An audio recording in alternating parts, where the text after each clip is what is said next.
কিছু সমস্যা আছে যেটাতে আমাদেরও দোষ আছে, এটা নিজেদের ত্রুটিটা কিন্তু স্বীকার করা উচিত।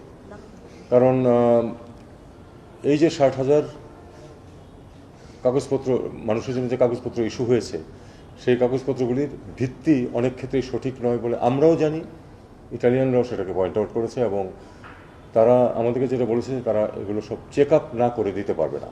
আমাদের এটা দুঃখজনক হলেও সত্য যে আমাদের কাগজপত্রের জেনুইনিটি নিয়ে বিশ্বব্যাপী বিভিন্ন সময় বিভিন্ন দেশ থেকে কিন্তু সন্দেহ প্রকাশ করা হয়, এবং তাদের সন্দেহ অমূলক নয়, এটা আমরা জানি। আমাদের ত্রুটি আমাদেরকে স্বীকার করে নিতে হবে। তারা যেটা করবে সেটা হলো যে যে কাজের জন্য তাদেরকে ওয়ার্ক পারমিট দেওয়া হয়েছে আসলে সেখানে সেই কাজ আছে কিনা। দুর্নীতি কিন্তু শুধু আমাদের দেশে নয়, দুর্নীতি কিন্তু ইটালিতেও আছে, আর পৃথিবীর সব দেশেই কম বেশি আছে। তো কাজেই তারা দেখতে যাচ্ছে যে তাদের দেশেও কোনো দুর্নীতি এখানে হয়েছে কিনা, এবং সেটা তারা চেক আপ করে দেখে তারপরে তারা অ্যালাউ করবে।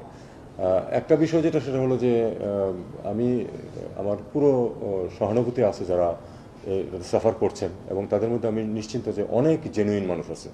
কিন্তু যেটা হয়, জেনুইনের সাথে যখন আপনার ইনজেনুইন লোকজন যখন এসে যায়, তখন সবগুলিকে চেক আপ করতে হয়, এবং তখন কিন্তু আসলে যারা প্রকৃত এখানে পাওয়ার যোগ্য তারাও সাফার করেন। এটাই কিন্তু নিয়ম, আনফর্চুনেটলি এটাই নিয়ম, এবং সেটাই ঘটছে এখানে। তারা তাদের দেশে দুর্নীতি হয়েছে কিনা, এবং যেখানে চাকরি দেওয়া হয়েছে বলে কাগজ ইস্যু হয়েছে আসলেই সেখানে ওই পরিমাণ চাকরি আছে কিনা এটা তারা পরীক্ষা করছেন। এটা আমরা তো তাদেরকে বাধা দিতে পারি না, এটা তাদের অধিকার আছে এটা করার মতো। পুরো সিম্পেথি সহ আমি একটা কথা বলছি, সেটা হলো যে আসলে এখানে তারা আন্দোলন করুন, তারা ডেসপারেট হয়েই করছেন আমি বুঝতে পারছি, কিন্তু এর মাধ্যমে কিন্তু সমস্যার সমাধান হবে না। সমস্যার সমাধান কিন্তু আসলেই ইটালিয়ানদের হাতেই, এবং আমরা তাদেরকে অবিরাম চাপ দিয়ে যাচ্ছি যে তাড়াতাড়ি করার জন্য।